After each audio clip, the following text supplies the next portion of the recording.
அன்பு நெஞ்சங்களே, இறைவன் நமக்கு தந்த புதிய நாளிலே இறைவனுக்கு நன்றி கூறி இறை வார்த்தையால் நம் வாழ்வை பயனுள்ளதாக மாற்றுவோம். இறைவன் நம் அனைவரை நிறைவாக ஆசீர்வதித்து பாதுகாத்து வழிநடத்துவாராக. இன்று புனித மார்த்தா விழா.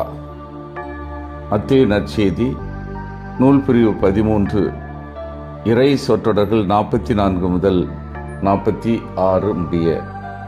இதன் விளக்கம் அறிவோம்.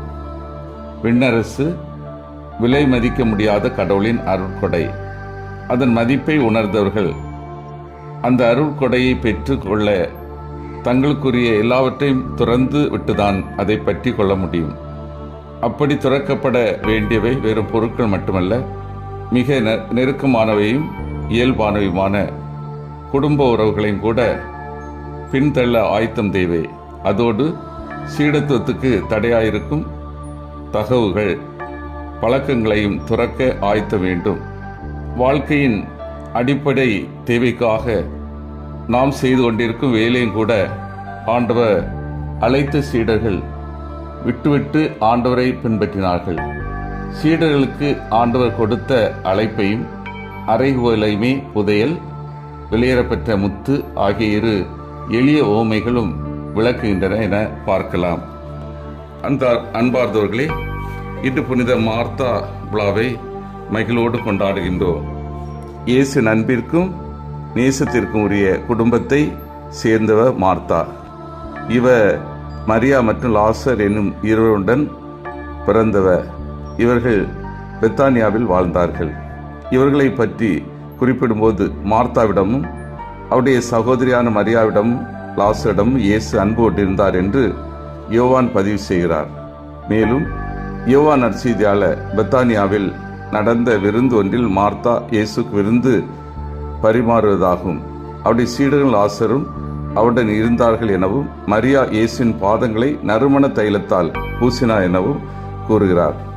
மார்த்தா உலக காரியங்களில் அதிக அக்கறை உடையவராகவே யோவான் மற்றும் லூக்கா நற்செய்தியாளர்கள் அறிய தருகிறார்கள். இயேசுவிற்கு என்ன தேவை என்பதை அறிந்து செயல்படுத்துகிறவராக மார்த்தா திகழ்கிறார். தன்னை தனியே வேலை செய்ய விட்டுவிட்டு இயேசுவின் பாதத்தில் அமர்ந்து அவர் சொல்வதை கேட்டுக்கொண்டிருக்கும் மரியாவை குறித்து இயேசுவிடம் மார்த்தா குறைபட்டுக் கொள்கிறார்.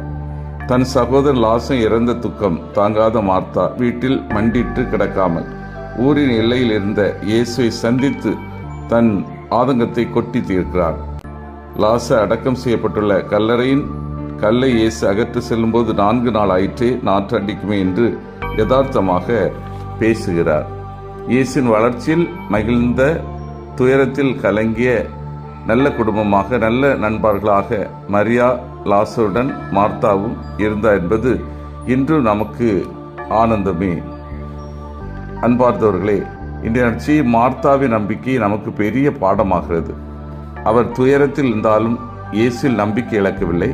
இயேசு உயிர் தெழுதலும் வாழ்வு நானே என்கிறார். அது வெறும் எதிர்கால வாக்குறுதி என்று இன்றைய நமக்குள் நிறைவேறும் உண்மை.